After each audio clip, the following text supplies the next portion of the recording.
Astro connect के ज्योतिष कार्यक्रम में आपका हार्दिक स्वागत है। नमस्कार। बात करेंगे वृश्चिक राशि वालों की और देखेंगे कि सूर्य का राशि परिवर्तन वृश्चिक राशि वालों के लिए किस प्रकार का रहने वाला है। सूर्यदेव 17 अक्टूबर 2020 को अपना राशि परिवर्तन करेंगे। इस दिन ग्रहराज सूर्य कन्या राशि से निकल करके तुला राशि में प्रवेश करेंगे। वृश्चिक राशि वालों के लिए सूर्य राज्य भाव के स्वामी हैं, कर्म भाव के स्वामी हैं, प्रोफेशन भाव के स्वामी हैं और ऐसे स्वामी तुला राशि अर्थात नीच राशि में प्रवेश करने जा रहे हैं, जहां पर सूर्य का गमन 16 नवंबर तक रहेगा। सूर्य सफलता के कारक ग्रह हैं, पिता के कारक ग्रह हैं और आत्मविश्वास के भी कारक ग्रह हैं।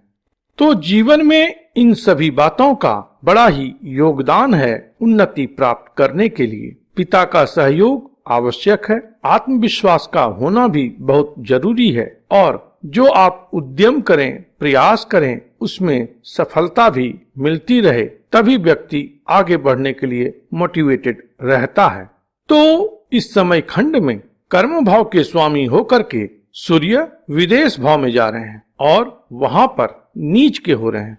लेकिन यहाँ पर बहुत ही अच्छी बात यह हो रही है कि तुला राशि में प्रवेश करते ही सूर्य का शुक्र के साथ भाव परिवर्तन हो रहा है। इस कारण से सूर्य और शुक्र में विशेष संबंध तो बनता ही है, साथ ही आपके कर्म भाव अर्थात दशम भाव और विदेश भाव अर्थात द्वादश भाव के बीच भी एक गहन संबंध बनता है। तो इसके प्रतिफल में वृश्चिक राशि वाले आपको इस समय खंड में विदेश से लाभ की प्राप्ति होगी, विदेश से संबंध बनेगा, कामकाज के सिलसिले में विदेश से जुड़ना होगा और कुछ लोग इस समय खंड में विदेश की भी यात्रा कर सकते हैं। हालांकि ये बातें देश काल परिस्थिति के हिसाब से है, लेकिन संभावना इस प्रकार की अवश्य है। तो इस समय खंड में आप किसी विदेश से जुड़ने का प्रयास करें तो आपके कामकाज में बढ़ोतरी होगी और आपकी उन्नति होगी। शुक्र जो है वह आपके दशम भाव से भ्रमणशील हैं और शुक्र वृश्चिक राशि वालों के जीवन साथी भाव के भी स्वामी हैं, व्यापार भाव के स्वामी हैं। तो व्यापार भाव के स्वामी होकर के कर्म भाव में शुक्र का अपना योगदान है और इसी योगदान को सूर्य के साथ संबद्ध होकर के बढ़ा रहे हैं, आपको विदेश की तरफ ले जा रहे हैं। तो यह एक अच्छा संकेत है।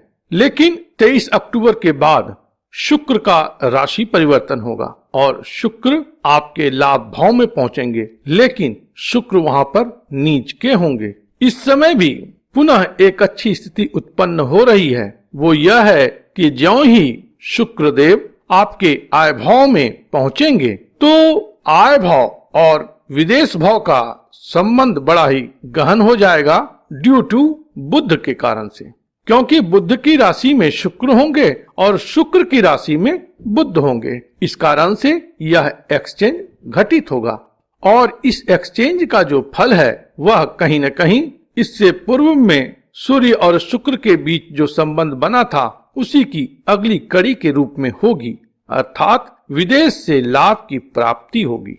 इस समय खंड में आप वृश्चिक राशि वालों को प्रभावशाली लोगों से सहयोग मिलेगा।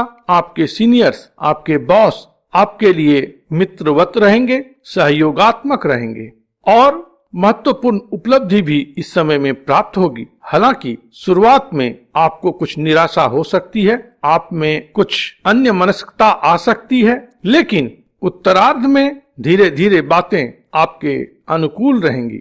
इस समय खंड में आप वृश्चिक राशि वालों का लव लाइफ और रिलेशनशिप भी अच्छा होगा और देश काल परिस्थिति के हिसाब से विवाह विषयक बातें भी इस समय में प्रगति की ओर बढ़ेंगी।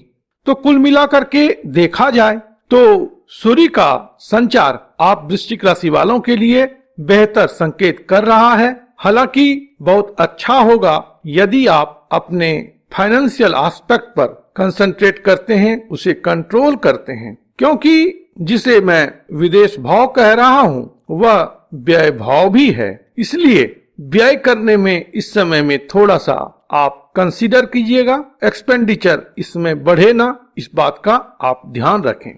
पिता के स्वास्थ्य को लेकर के भी थोड़ा इस समय में सजग रहने की आवश्यकता है और अगर जरूरत हो तो पिता की सेवा करें और उनके प्रति यदि कोई व्यय इस समय में होता है तो कालांतर में कहीं न कहीं वह आपके लिए अच्छा होगा, क्योंकि व्यय भाव जो है वह त्याग का भाव है, वह दान का भाव है। तो इस समय में किसी न किसी रूप में आपके अंदर त्याग की भावना होनी चाहिए, दान की भावना होनी चाहिए। और इसी के निमित्त यदि आप रविवार के दिन गुड़ और गेहूं मंदिर में जाकर के देते हैं और कुछ जरूरतमंद लोगों की सहायता करते हैं तो सूर्य का यह संचार आपके लिए बेहतर सिद्ध होगा।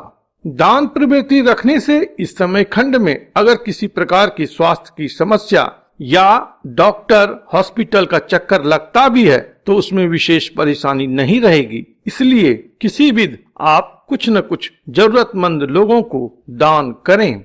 इस समय खंड में अगर संभव हो तो नवरात्रि में आप पूरे मन से माँ दुर्गा की पूजा करें और जो लोग व्रत रखना चाहते हैं, उपवास करना चाहते हैं तो उनके लिए भी बड़ा ही अच्छा रहेगा।